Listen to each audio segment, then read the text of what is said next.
അപ്പോല്ലോ അക്വിറ്റിസിന്റെ സഹോദരി, ദിവ്യകാരുണ്യത്തിന്റെ വാനമ്പാടി, ഈശോ കൊച്ച്, ദിവ്യകാരുണ്യ ഈശോയെ പ്രണയിച്ചവൾ, ഈശോയുടെ സ്വന്തം അജ്ന എന്നിങ്ങനെ വിശേഷണങ്ങൾ ഏറെയുള്ള അജ്ന ജോർജിന്റെ സ്മരണകൾ ഇന്ന് കേരള കത്തോലിക്കർ, പ്രത്യേകിച്ച് യുവജനങ്ങൾ നെഞ്ചിലേറ്റുന്നവയാണ്.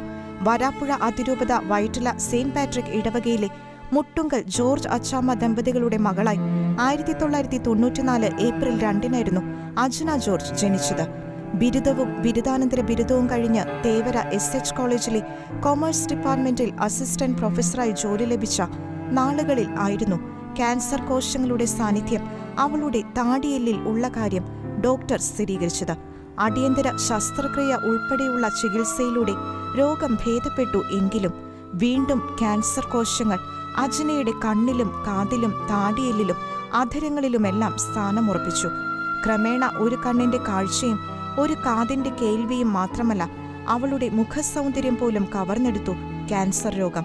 പക്ഷേ ഇതിനെല്ലാം ഇടയിലും കുട്ടിക്കാലം മുതൽ ശീലിച്ച അനുദിന ദിവ്യബലി അർപ്പണത്തിന് രോഗത്തിന്റെ മൂർധന്യാവസ്ഥയിലും അജ്ന മുടക്കം വരുത്തിയില്ല.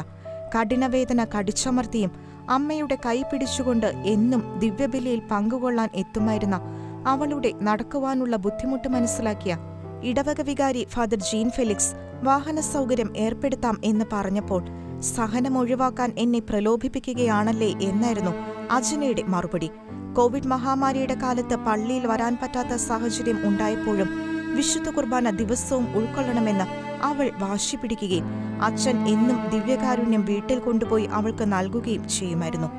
രോഗം മൂർച്ഛിച്ച് ആശുപത്രിയിൽ അഡ്മിറ്റ് ചെയ്തപ്പോഴും തനിക്ക് നൽകാനായി കൊണ്ടുവരുന്ന തിരുവോസ്തിക്ക് മുൻപിൽ 1 മണിക്കൂറോളം ആരാധനയിൽ ചെലവഴിച്ച ശേഷം മാത്രമാണ് അവൾ ഈശോയെ സ്വീകരിച്ചിരുന്നത്. അവസാന 7 മാസത്തോളം തിരുവോസ്തി സ്വീകരിക്കാൻ അധരങ്ങൾ കൊണ്ട് സാധ്യമാകാതിരുന്നപ്പോൾ പോലും തിരുവോസ്തി വെള്ളത്തിൽ അലിയിച്ച് ഭക്ഷണം നൽകാൻ വയറ് തുളച്ചിട്ടിരുന്ന ട്യൂബിലൂടെയാണ് അവൾ ഉൾക്കൊണ്ടിരുന്നത്.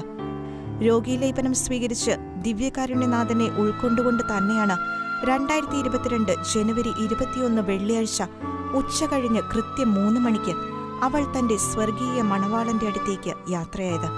അവളുടെ വേദനകൾ കണ്ടു നിൽക്കാൻ കഴിയാതെ അവളുടെ മരണത്തിനായി മറ്റുള്ളവർ പ്രാർത്ഥിച്ചപ്പോഴും ഇനിയും കൂടുതൽ വേദനകൾ തനിക്ക് നൽകണമേ എന്ന് പ്രാർത്ഥിക്കുകയും പരാതികൾ ഒന്നുമില്ലാതെ വേദനകളെല്ലാം ദൈവമഹത്വത്തിനായി കാഴ്ചവെക്കുകയും ചെയ്ത അജ്ന എന്ന ജീസസ് യൂത്തുകാരി തന്റെ മരണം പോലും ദിവ്യകാരുണ്യ പ്രഘോഷണമാക്കി മാറ്റുകയായിരുന്നു.